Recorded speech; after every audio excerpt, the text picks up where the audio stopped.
Michelle. And I'm Davide. And together we're really pleased that you've joined us for these few minutes as we reflect on the second week of Advent, using the series Gifted that the Methodist Church have produced. And this week we're thinking about orange in a stocking. Orange in a stocking? Yes, did you ever have one when you were little? Yes, absolutely I did. Yeah. I remember it well. Got one here actually. There you Oh, go. lovely. I'll try this. I remember these. They used to be covered in blue tissue paper and it would always be the last thing at the bottom of the stocking. And they used to smell divine. It might sound strange this, but I always looked forward to seeing this in my stocking. And if it wasn't there, I was greatly disappointed. I would always look for it. I would anticipate it. And it wasn't just a stocking filler to me. Yeah, I really looked forward. And I always thought that because the satsuma tasted really nice, that because it was wrapped in tissue paper, that it was somehow special. It's a bit strange, isn't it? And it's come to think of it, they were always more tasty and juicy around this Christmas time rather than the dry and disappointing stuff we get now. Yeah. Anyway, back to our theme.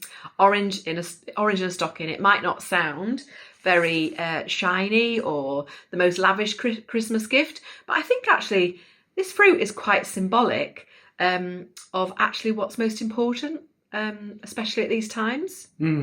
I agree. I think it's about how we live. This Advent is a time to think about being prepared and waiting for and anticipating the birth of Jesus. And one of the characters we think about at this Advent time is John the Baptist, who is one of my personal favourites, and how he helped prepare the way for the one who was coming, who said he was greater than himself. He called people to turn back to God and to bear fruit which expresses this life for God. Now, I know that you love to eat healthily, and that's a big joke in our family. Everyone knows in our family that Davide loves his greens, especially green beans and broccoli. Well, I've made you something quite healthy. Ooh! There you go. Would you like to tell us some of the fruit that's in your fruit salad? This looks like breakfast for me. Yes. So this is strawberries, kiwi fruit, we've got blueberries, we've got, I think that's melon and pineapple. Is there any pineapple in there? There's pineapple in there, thankfully. Yeah, it's all amazing. different. Do have some. Yeah, I've made it Thanks. for you. Different colours, different shapes, different tastes. In the Bible, it lists all the fruit. It's called fruit of the Spirit of God. Love, joy, peace, patience, kindness, gentleness, goodness, faithfulness, self-control. I think I've repeated goodness there, but never mind.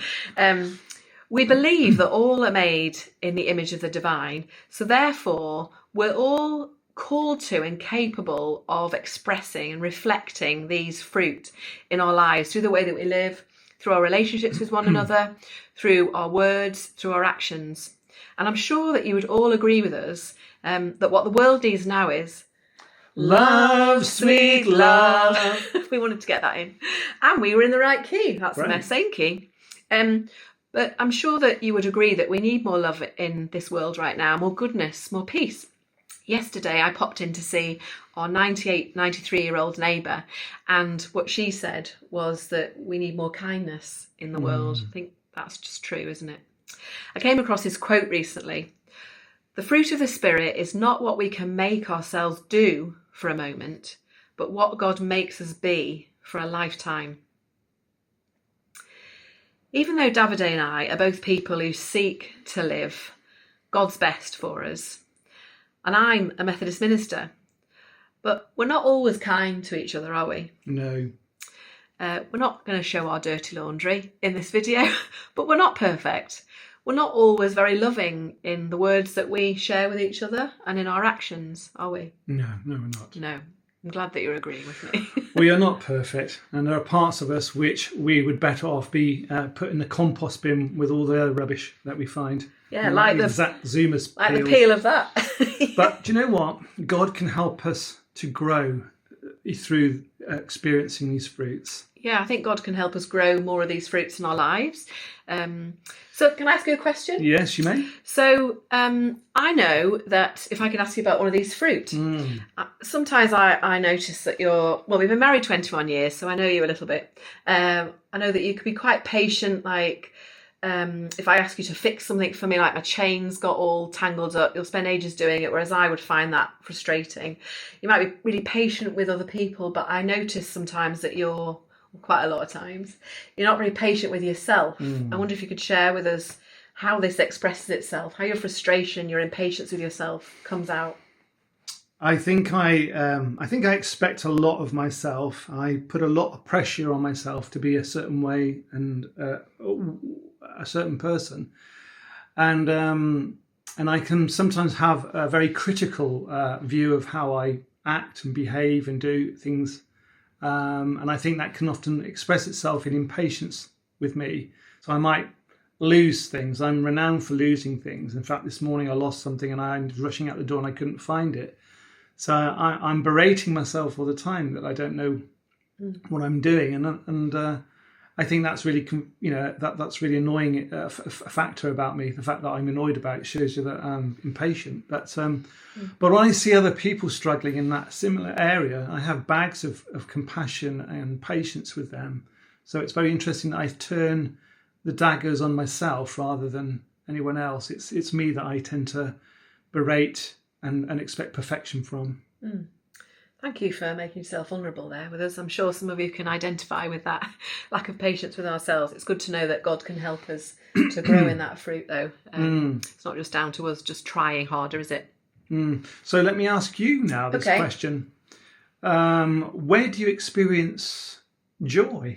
Joy? Oh, that's a good question. I think I experience joy in really small things. I think it could be a leaf falling off a tree. It could be noticing light, shafts of light coming through the clouds. That kind of fills me with a sense of delight about creation and just the wonder of creation. It could be hearing a baby giggling. I'm one of those who love those reels of of little ones laughing. Those kind of things. I think also it can be what can bring me joy is noticing perseverance and resilience in others. So recently following Sarah Cox do the run for children in need, and just the joy of seeing what someone is doing for others, on behalf of others. And just good news stories from around the world. We often hear negativity and bad news stories, so that can bring me joy to know what people are doing that's never heard about, rarely heard about, but brings me joy inside. The joy being human, I suppose. Yeah. So going back to the orange in a stocking, you may or may not get an orange in your Christmas stocking this year. You may not even get a Christmas stocking. But maybe this Advent time you can intentionally think about the fruit in your life and how these can be gifts for others. Maybe noticing things you might need to ask God's help to work on. And you might notice those around you and the gifts that they are and give thanks to them for how they express these gifts towards you in some way. This Advent is a time to get ready to receive the most incredible life-changing gift of the good news of Christmas. The gifts of light and love and hope and so much more. Peace, joy, so much more. We may think we know the story, but there's always something more to discover if we search and as we open up ourselves to the gift God has for us at this Christmas time. So thank you for sharing this time with us. It's been good to share these things openly and honestly, and have a wonderful Advent season and Christmas. Bye-bye. Bye-bye.